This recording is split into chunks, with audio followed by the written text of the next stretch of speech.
Abu Hudzaifah Ibrahim dalam kitabnya yang namanya Mengapa Malaikat dan Setan di Rumah Kita.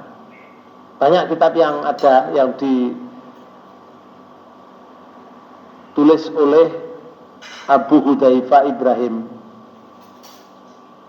Itu menyatakan begini, terdapat banyak pintu masuknya setan dalam hati manusia.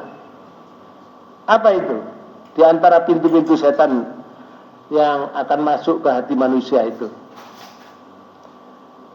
Kemudian disebutkan di dalam kitab itu. Antara yang pertama, masuk dengan kemarahan. Bapak sekalian, ketika orang marah, itu merasa dirinya benar kepada siapapun. Kalau suami marah kepada istri, suami pasti hatinya merasa benar. Sebaliknya, kalau istri marah kepada suami, suaminya salah. Atau orang tua marah kepada anak, anaknya salah. Padahal Bapak Ibu sekalian, marah itu ada tempatnya. Kapan marah, kapan tidak marah. Kalau Islam diinjak-injak, marah benar. Tapi pribadinya diinjak-injak, tidak boleh marah. Itu namanya ujian. Kalau Muhammad Rasulullah dilecehkan, marah benar. Anak waktunya sholat asar, dia tidak sholat main layang-layang, kita marah benar. Ingat, di Quran surat 3 ayat 134, tanda orang yang disediakan oleh Allah surga seluas langit dan bumi, tandanya adalah yang pertama, yungfikuna fissarra'i wad-dharra. Dia kalau berinfak itu mengeluarkan sebagian hartanya untuk sabilillah, untuk yang lain. Itu Bapak Ibu sekalian tidak pernah berhenti. Fissarra' wad-dharra. Kalau dia waktu bahagia, rezeki tertumpah, dia sedekahnya banyak. Tidak pure, enggak bior begitu, banyak. Tapi ketika dikurangi oleh Allah, memang rezeki kan naik turun. Kalau kita berbicara rezeki itu harta, dia tetap sedekah. Cuma sedekah tidak seperti ketika dia bahagia. Jadi pure begitu. Kalau bahasa kita ya cerot begitu aja, satu sedikit yang dikeluarkan, tapi dia terus menerus. Ini tanda pertama. Tanda kedua, indikasi yang kedua, orang yang akan disediakan masuk surga seluas langit dan bumi. Bapak Ibu sekalian,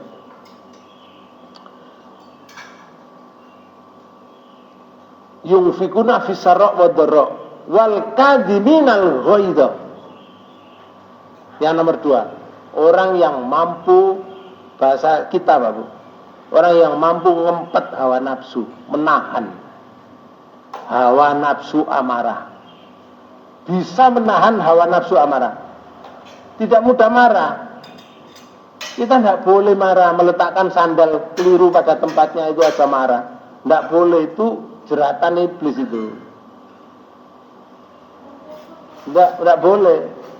Kalau itu sandal ditempatkan bukan pada tempatnya, ya dipanggil saja yang punya sandal supaya diletakkan di tempatnya. Selesai sudah. Tidak usah marah. Bapak Ibu sekalian, kalau kita marah, ingat, ada sebuah hadis riwayat Ahmad. Hadis ini hadis qudsi. Alaikum bila la ilaha illallah wal istighfar. Pada kamu ucapkan la ilaha illallah dan ucapkan astaghfirullah. Fa'aksiru minhuma. Perbanyak dua itu. La ilaha illallah, Astaghfirullah. Perbanyak. Kalau kita berbuat salah, la ilaha illallah. Ya Allah, astaghfirullah. Perbanyak itu. Fa inna iblisa, Allah menyatakan, maka sesungguhnya iblis itu qala. Iblis berkata, ahlaktun nas bidunubi. Wahai Tuhan, saya akan mencelakakan manusia bidunubi, dengan dosa yang di dalamnya ada maksiat. Saya akan mencelakakan manusia dengan dosa. Tapi iblis mengatakan begini, wa ahlakuni bila la ilaha illallah wal istighfar. Tetapi saya akan hancur sendiri ya Allah. Ini perkataan iblis disampaikan oleh Allah kepada kita dalam hadis qudsi. Enak Bapak Ibu sekalian, umat Islam ini ketika kita akan memperjuangkan diri untuk menyelamatkan diri, sudah diberi oleh Allah berita bahwa beginilah iblis itu akan menyesatkan kamu. Iblis mengatakan fa'alakuni bila la ilaha illallah istighfar. Saya akan hancur sendiri ya Allah kalau ada orang mengatakan la ilaha illallah dan istighfar. Hancur saya ya Allah. Bapak Ibu sekalian, tidak ada ceritanya iblis hancur mati, tidak ada. Karena iblis diberi hidup sampai hari kiamat. Maka iblis pada zaman Adam, Nabi Adam dulu sampai sekarang itu sudah beranak bercucu. Itu sampai sekarang nggak ada yang mati, Bapak. Yang mati itu manusia, kita bergantian. Nanti gantinya kita, anak-anak kita, cucu-cucu kita. Itu bergantian nanti. Tapi iblis nggak pernah. Ada sebuah hadis, Bapak, di satu kitab yang menceritakan tentang iblis. Iblis itu kalau sudah tua terus melungsungi, Bapak. Tahu melungsungi? Apa melungsungi itu? Ganti kulit, ganti badan. Kalau sudah tua, melungsungi seret, menjadi muda lagi, umur seperti umur 35. Muda lagi, tua lagi, muda lagi, tua lagi, muda. Gak tahu tua iblis. Iblis itu. Bapak Ibu sekalian, dan sekali beranak lebih dari 30. Bro, 30. Nggak ada yang mati, Bapak. Yang sakit nggak ada. Kalau jin, ada yang mati, ada yang sakit. Jin itu agak panjang sedikit umurnya dibanding dengan kita. Kalau kita, Rasulullah menyatakan antara 60 sampai 70. Kalau ada yang lebih dari itu, berarti bonus. Rasulullah menyatakan, tapi tidak banyak, sedikit. Kalau jin, Mbak Bu, umurnya kadang-kadang di atas 100, di bawah 200, bisa 150, bisa 170, Mbak Bu, jin. Tapi kalau kita dibatasi oleh Allah seperti itu. Iblis mengatakan pada Allah, wahai Tuhan, falamma ra'aitu dzalika, kalau saya melihat orang mengatakan la ilaha illallah wal istighfar, kalau saya melihat seperti itu, saya tidak tinggal diam.